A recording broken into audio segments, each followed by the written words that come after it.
स्वदेश तथा विदेशमा रहनुभएका श्रमजीवी दिदीबहिनी तथा दाजुभाइहरू, मे दिवस 2020 को अवसरमा हार्दिक शुभकामना। बितेका 131 वर्षदेखि औपचारिक रूपमा मे 1 का दिन संसारभरिका श्रमिकहरूले अन्तर्राष्ट्रिय श्रमिक दिवस मनाउँदै आएका छन्। यो दिन काम गर्नेमाथि काम लगाउनेहरूबाट भएको ज्यादतीलाई अन्त्य गर्न ट्रेड युनियनहरूले सुरु गरेको आन्दोलनको स्मरणमा मनाउन थालिएको। श्रमिकहरूको काम, मनोरञ्जन र आराम बीच सन्तुलन कायम गर्ने माग स्थापित गरिएको दिनका रूपमा यस दिवसलाई स्मरण गर्ने गरिन्छ।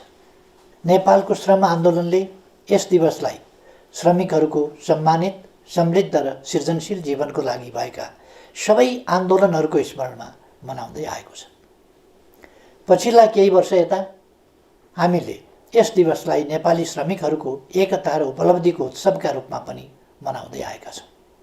हरेक वर्ष श्रमको संसारमा भएका उपलब्धिहरूको चर्चा गर्ने र गर्न बाँकी कामहरूलाई पुरा गर्ने अठोट गर्ने दिनका रूपमा पनि मे 1 लाई लिँदै आएका छौँ। तर यस वर्षको मे दिवस हामीहरू भिन्न रूपमा मनाउँदैछौँ। कोरोना भाइरसको महामारीका कारण हाम्रो श्रमको संसार अहिले लकडाउनमा छ। मैले पहिले पनि भनेको छु, अहिले यति बेला विश्वभरिका कोरोना प्रभावित 210 मुलुकमा जस्तै हाम्रो देशको पनि उत्पादन प्रणालीको कडी टुटेको छ। हाम्रा सृजनशील हातहरू यतिखेर लकडाउनमा छन्। हाम्रो श्रमको प्रतीक्षामा रहेका उत्पादनका साधनहरू पनि लकडाउनमै छन्।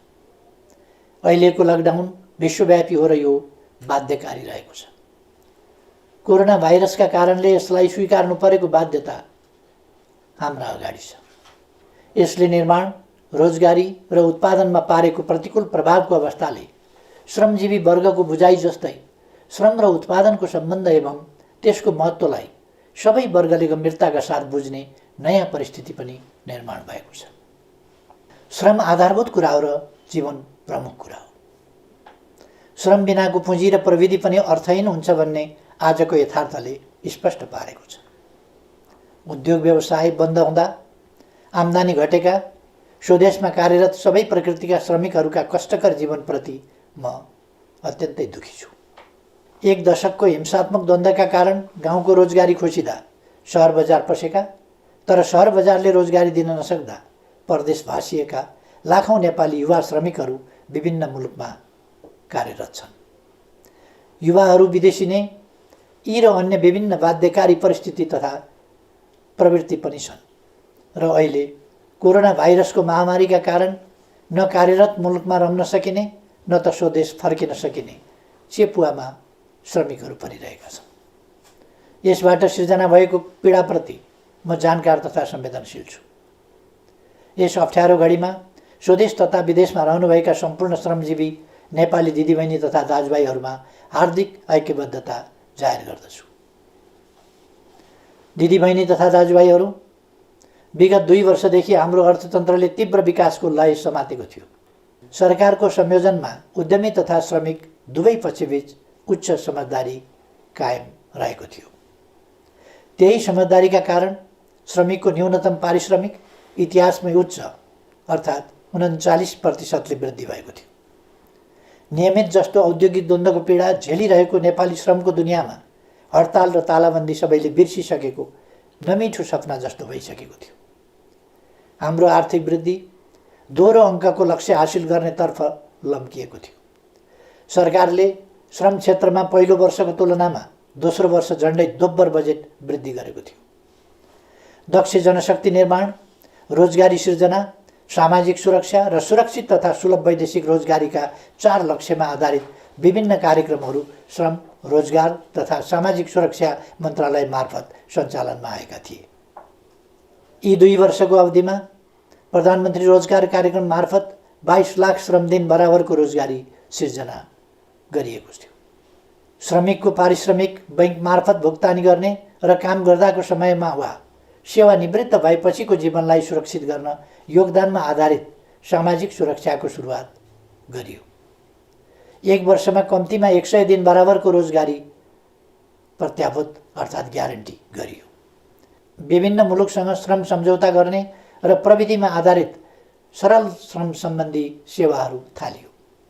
बेरोजगार लक्षित सिप विकास र उद्यमशीलता प्रवर्धन कार्यक्रम सञ्चालन गरियो। उच्च शिक्षा हासिल गरेका युवाहरूको लागि शैक्षिक प्रमाणपत्र धितोमा राखेर 5% ब्याज अनुदानमा 7 लाखसम्म ऋण उपलब्ध गराउन थालिएको थियो। तर यस मे दिवसको सङ्घारमा आज हामी कोरोना महामारीका विरुद्धको युद्धमा होमिएका छौँ। तत्कालको लागि हाम्रो प्रयास यस महामारीले सिर्जना गरेको समस्या सामना गर्नेतर्फ केन्द्रित छ। यतिखेर सरकार कोरोना सङ्क्रमणको रोकथाम, पहिचान, परीक्षण र उपचारमा लागि परेको छ। यसमा कमी नआओस् भनेर नै यस महामारी विरुद्धको यस युद्धमा संलग्न सबैका लागि 25 लाख रकम बराबरको बिमा गरिएको छ। व्यक्तिगत सुरक्षा उपकरणको व्यवस्थाका साथै उनीहरूको भत्तामा 100% सम्म थप गरिएको छ। लकडाउनको अवधिको पारिश्रमिक कायम गर्न र महिला स्वास्थ्य स्वयंसेवीकालाई एकमुष्ट 1500 रुपियाँ थप भत्ताको व्यवस्था गरिएको छ। सामाजिक सुरक्षा कोषमा आबद्ध सम्पूर्ण श्रमिकहरूको आयमा कमी नआओस् भनेर नै प्रत्येक श्रमिकको योगदान बराबरको रकम सरकारले नै कोषमा जम्मा गरिदिएको छ। सामाजिक सुरक्षा कोषमा योगदान गर्दा लाग्ने दोहोरो करको व्यवस्था हटाइएको छ। विद्युतको उपभोगमा सहुलियतको व्यवस्था गरी सुलभ मूल्यमा इन्डक्सन चुलोको व्यवस्था समेत गरिएको छ।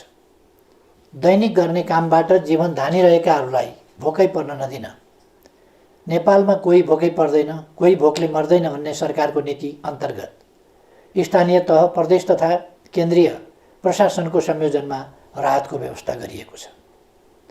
श्रमजीवी दाजुभाइ तथा दिदीबहिनीहरू, म ठान्दछु श्रमजीवी वर्ग भनेको दुःख गर्न सक्ने तर सुखको सपना देख्ने वर्ग हो, परिवर्तनको संवाहक हो र सबै आत्तिएको बेला ढाडस दिन सक्ने अनि आफै अघि सरेर समस्याको सामना गर्न सक्ने वर्ग श्रमजीवी वर्ग हो। कोरोना भाइरसको महामारीका विरुद्ध अग्रपङ्क्तिमा रहेर जुधिरहेका चिकित्सक, स्वास्थ्यकर्मी, सुरक्षाकर्मी र सफाई लगायतका सेवामा क्रियाशील श्रमजीवीहरू यसका उदाहरण हुन्, जसको अथक परिश्रमले कोरोना भाइरस विरुद्धको लडाइँमा विश्व स्तरमा उल्लेख गर्न लायक सफलता हाम्रो मुलुकले प्राप्त गरेको छ।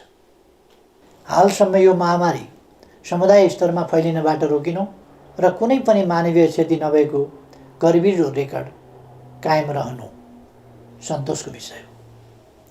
आफैलाई जोखिममा पारी अरूको जीवन रक्षामा संलग्न उहाँहरू सबैको म उच्च प्रशंसा गर्न चाहन्छु। मलाई थाहा छ अवधिको हिसाबले यस वर्ष श्रमिकहरूको न्यूनतम पारिश्रमिक पुनरावलोकन गर्नुपर्ने वर्ष हो। तर तपाईँ हामी सबैलाई थाहा छ अहिले परिस्थितिले हामीलाई साथ दिइरहेको छैन। 8.5% को आर्थिक वृद्धिको उच्च आकाङ्क्षाका साथ अघि बढेका हामीहरू 3% वा त्यसभन्दा कमको आर्थिक वृद्धिमा खुम्चिन पो पर्ने हो कि भन्ने अवस्थाले गम्भीर बनेका छौँ। मैले पहिले पनि भनिसकेको छु, हाम्रो जीडीपीको झन्डै 4% यस महामारीका कारण क्षति भइसकेको छ। विश्व स्तरमा तुलनात्मक रूपमा हेर्ने हो भने रोजगारी र अर्थतन्त्रको अहिलेको अवस्था अघिल्लो शताब्दीको महामन्दीमा जस्तै वा त्योभन्दा पनि भयावह हुने आकलन गर्न थालिएको छ। सन् 1930 को दशकमा भएको महामन्दीमा काम गर्ने उमेर समूहका कुनै औद्योगिक मुलुकमा 23% र कतिपयमा 33% सम्म बेरोजगार भएका थिए। यस महामारी पछिको पहिलो 4 महिनामा नै 20औं शताब्दीको त्यस दशकको भन्दा ज्यादा श्रमजीवीहरू बेरोजगार भइसकेका छन्। महामन्दीको त्यस समयमा सिङ्गो 1 दशकमा कुल गार्हस्थ्य उत्पादनमा जति सङ्कुचन आएको थियो, यस महामारीको पहिलो 4 महिनामा ती विकसित अर्थतन्त्रमा त्यसको झन्डै 3 गुणा बढी सङ्कुचन आएको छ। तर घरमुलीले अनिकालमा पनि परिवारलाई भोकै राख्दैन, रुखो सुखो भरण पोषणको जोगावट गर्छ र व्यवहार चलाउँछ।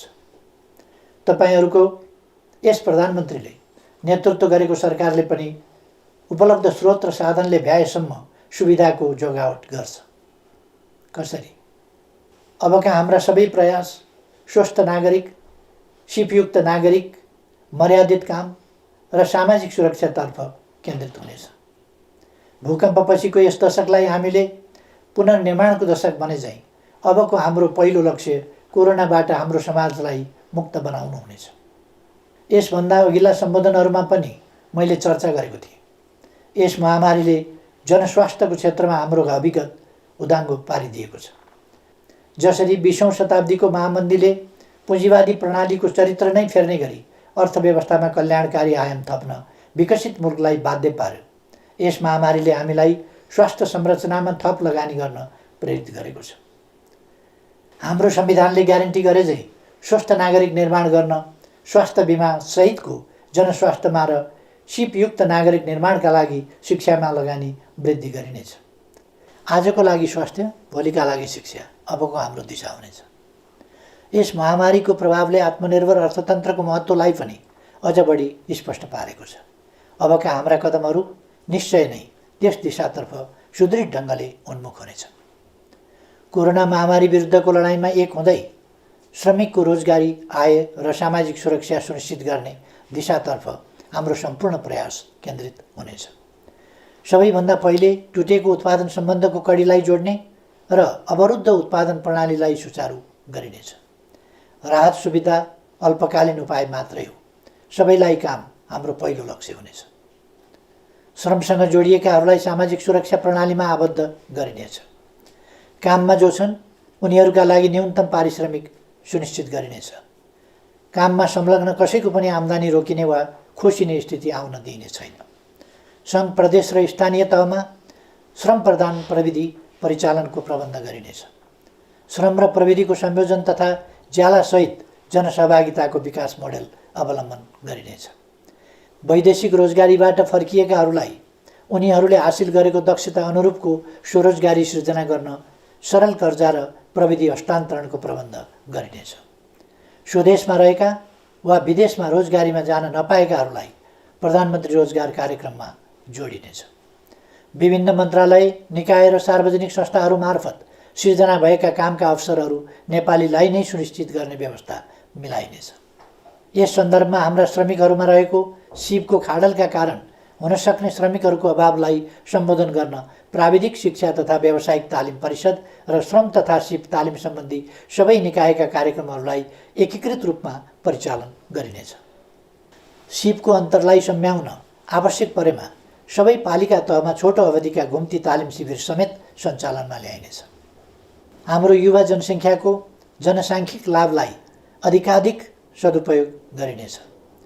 त्यस्तो युवा जनशक्ति जुन उत्पादक जनशक्ति हुनेछ, त्यस्तो उत्पादक जनशक्ति जुन सिपयुक्त र पुँजीसहितको प्रविधियुक्त हुनेछ, त्यस्तो युवा शक्ति जुन अन्वेषण र व्यावसायिक ज्ञानयुक्त हुनेछ। कृषिको आधुनिकीकरण र व्यावसायीकरण मार्फत समेत उत्पादन र रोजगारी वृद्धि गरिनेछ। जमिन नहुने श्रमिकहरूका लागि भूमि बैङ्कलाई कार्यान्वयनमा ल्याई त्यसैको माध्यमद्वारा भूमिको व्यवस्था गरिनेछ। बैङ्कहरूबाट सुलभ कर्जाको बन्दोबस्त गर्ने र सरकारद्वारा सिप तालिमको प्रत्याभूति गरी समन्वयात्मक ढङ्गबाट कामलाई अघि बढाइनेछ। विगतका जनआन्दोलन र द्वन्द्वकालका युवा तथा अरू घाइतेहरू अझै पनि उपचारविहीन अवस्थामा रहिरहेका छन्। तिनको उपचारका लागि सरकारले पटक पटक गरेका आह्वान र प्रयासहरूको सन्देश उचित रूपमा सम्प्रेषण हुन सकेन। म आह्वान गर्दछु सम्पूर्ण घाइतेहरू प्रशासनको सम्पर्कमा आउनुहोस्। अब आफ्नो शरीरमा गोली र छर्रा बोकेर नबस्नुहोस्। उपचारको प्रबन्ध सरकारले गर्छ। यस प्रयासबाट घाइते भई अशक्त अवस्थामा रहेकाहरू पनि निको भएर स्वाभिमानपूर्वक रोजगारीमा फर्कन सक्ने अवस्थाको समेत सिर्जना हुनेछ। दिदीबहिनी तथा दाजुभाइहरू, नेपाली समाजको परिवर्तन र अहिलेको स्थायित्व एवं विकासको परिस्थिति आफै निर्माण भएको होइन। सही विचार र गन्तव्यमा आधारित बलिदानपूर्ण सङ्घर्ष र सचेत प्रयासबाट मात्र यस परिस्थितिको निर्माण भएको हो। आज नेपालका केही सञ्चार माध्यमहरू र सामाजिक सञ्जालहरूमा पनि स्थिरता, स्थायित्व र विकासका विरुद्ध देशलाई अस्थिरतातर्फ धकेल्ने प्रकृतिका प्रयासहरूको समाचार सम्प्रेषण र चर्चा भइरहेको देखिन्छ। एकातिर सम्पूर्ण नेपाली जनता र सिङ्गै विश्व कोरोना महामारीका विरुद्ध लडिरहेको अवस्था छ। अर्कातिर यही अप्ठ्यारो परिस्थितिलाई मौका छोपेर अस्थिरताका त्यस्ता प्रयासहरू गरिनु दुःखद कुरा हो। आफ्ना ससाना स्वार्थ वा कुनै गलत उद्देश्यका साथ कसैले यस परिस्थितिलाई बिथोल्न र बिगार्न खोज्छ भने सरकार, नेकपाका कार्यकर्ता र आम नेपाली जनतालाई यो किमार्थ स्वीकार्य हुँदैन। त्यस्ता प्रयासलाई सफल हुन दिइने छैन भन्नेमा म सबैलाई आश्वस्त पनि पार्न चाहन्छु। नेपालको राजनीतिक आन्दोलनले ट्रेड युनियन आन्दोलनलाई वैचारिक नेतृत्व गरिरहेको छ, तर नेपाली ट्रेड युनियन आन्दोलनले राजनीतिक आन्दोलनलाई धेरै कुरा सिकाएको छ। अप्ठ्यारोमा नहड बनाउने, अनिकालमा मिलेर बिउ जोगाउने, सहकालमा भएका नाफाको न्यायोचित वितरणमा सामाजिक संवाद गर्ने अनि विविधताबीच एकता कायम गरी अघि बढ्ने। ट्रेड युनियनले हामीलाई सिकाएको छ आपसी एकता र युनियन बनाउने भनेको भर्याङको खुड्किलो थपे जस्तै हो। तल्लो खुड्किलो बलियो भए मात्रै माथि पुगिन्छ। त्यसैले तल हेरौँ, माथि मात्रै होइन। त्यसैले म भन्न चाहन्छु, आजको अप्ठ्यारो घडीमा मिलेर अघि बढ्नुपर्छ युनियन जस्तै। हामीले आफ्ना आकाङ्क्षाको आकाशतिर माथि मात्र होइन, जनता भएतिर तल पनि हेर्नुपर्छ युनियनले भने जस्तै। कमी कमजोरी भए सच्याउनुपर्छ, तर अराजक होइन, अनुशासित हुनुपर्छ। समयको ख्याल गर्नुपर्छ, आफैलाई घात गर्ने होइन, इमान्दार बन्नुपर्छ युनियनले भने जस्तै। यस प्रसङ्गमा नेपालका मान्यता प्राप्त ट्रेड युनियनहरूले निर्माण गरेको उनीहरूको साझा संस्था जेटियुसीलाई म स्मरण गर्न चाहन्छु र यसको छाताभित्र समेटिएका सबै ट्रेड युनियनहरू, तिनमा आबद्ध श्रमिकहरू र सम्पूर्ण श्रमजीवी जनसमुदायहरूलाई यस वर्षको मे दिवसको अवसरमा म हार्दिक शुभकामना व्यक्त गर्दछु। धन्यवाद।